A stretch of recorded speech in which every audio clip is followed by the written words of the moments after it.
As the war between Israel and Hamas, now more than 100 days old, drags on, Hamas appears to be losing the actual battle against Israel, but it has one thing on its side. The longer the war runs, the more it hampers Israel.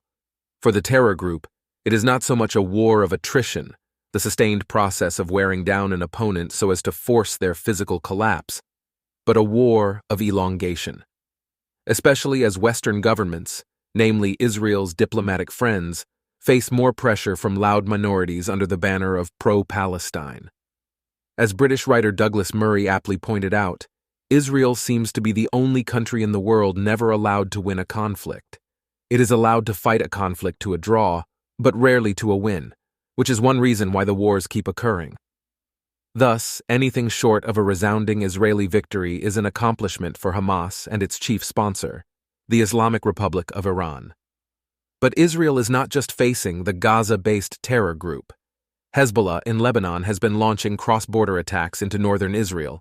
Yemen's Houthis are attempting to disrupt international trade routes in the Red Sea, and militias are repeatedly shelling U.S. military bases in Syria and Iraq.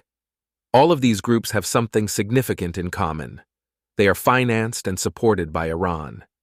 To think that this is anything other than a synchronized effort against Israel, the Iranian regime's stated arch-nemesis, would be ignorant. And I'm being kind. Iran is not just rooting for a Hamas victory because it heavily subsidizes the terror group. Sure, the Iranians probably do not want to see their investment go down the drain, but there is something more pronounced at play here. A Hamas victory would lethally embolden the Iranians in their aims to destabilize the Middle East. Unlike Israel, Saudi Arabia, the UAE, Egypt, Bahrain, and other Arab countries which generally desire peace and calm in the Middle East, on their terms, of course, the Iranians have no qualms about continuing to undermine the region in pursuit of regional hegemony. To do so, Iran's Islamic regime has become one of the world's largest state sponsors of terrorism, supporting all kinds of proxies in the Middle East, from Hamas and Palestinian Islamic Jihad in Gaza, to Hezbollah in Lebanon, and the Houthis in Yemen, to at least 4 different militias in Syria and another 3 in Iraq. Wherever there is turmoil in the region, you will instantly find Iran. Syria and Yemen have descended into bloody civil wars. ISIS seized vast Iraqi and Syrian territories, and there is one overriding culprit behind much of this chaos: the Iranian autocratic regime. Perhaps the only thing more dangerous than autocracy is autocracy infused with religious fervor, as is the case with Iran and its supreme leader, Ayatollah Ali Khamenei. Nowadays, however, autocracies are run not by one bad guy pulling strings from the top, but by sophisticated networks composed of kleptocratic financial structures, security services, surveillance, and professional propagandists. The members of these networks are connected not only within a single country, but among many countries. The corrupt state-controlled companies in one dictatorship do business with corrupt state-controlled companies in another. The armies and police forces in one country can arm, equip, and train those in another. The propagandists share resources. The PR machines that promote one dictator's propaganda can also be used to promote the propaganda of another. And they also share themes, reiterating similar messages about the imperfections of democracy and the evil West. Among modern autocrats are people who call themselves communists, China, nationalists, Russia, and theocrats, Iran. No one country leads this group. The West likes to talk about Chinese influence and Russian aggression, but what really bonds the members of this consortium is a common desire to preserve and enhance their personal power and wealth. Unlike military or political alliances from other times and places, the members of this group don't operate like a bloc, but rather like a conglomerate of companies. Their links are cemented not by ideals, but by deals. Deals designed to diminish Western economic boycotts and make them personally and extravagantly rich. And these deals go beyond the borders of countries, where non-official national entities often have more wiggle room than internationally accepted ones. The Palestine Liberation Organization, for example, became the largest, wealthiest, and most politically connected terrorist organization in the world. It used drug trafficking, arms smuggling, money laundering, and counterfeiting to amass a fortune estimated to be $10 billion by the early 1990s, nearly $25 billion if adjusted for inflation today, and collaborated with international crime organizations, drug cartels, other terror groups, and rogue states such as Libya, Iran, Iraq, North Korea, and Sudan. In recent decades, the capitalism-driven West has increasingly opted for sanctions against autocracies and terror groups, but sanctions do not have the impact they once did. At their most effective, punitive economic measures are the product of multilateral efforts to solve clearly articulated, shared global security concerns. But the West has overindulged in leveraging sanctions, which have consequently lost their purpose and power. This does not mean that sanctions do not have any impact. When the US and Europe collaborated on oil sanctions on Iran in 2012, they nearly halved Tehran's oil exports. These efforts helped decrease Iran's GDP by 9% from 2012 to 2014, and ultimately helped bring Tehran to the negotiating table. But in dealing with the Ayatollahs, the West made the same mistake that Israel made regarding Hamas, hoping that Islamic fundamentalist fascists could be bribed into abandoning their theocratic tendencies and hegemonic desires. If anything, decades of Western sanctions haven't changed the behavior of the Iranian regime, despite their indisputable economic impact. Too often, sanctions are allowed to deteriorate over time. Just as often, autocracies now help one another get around them.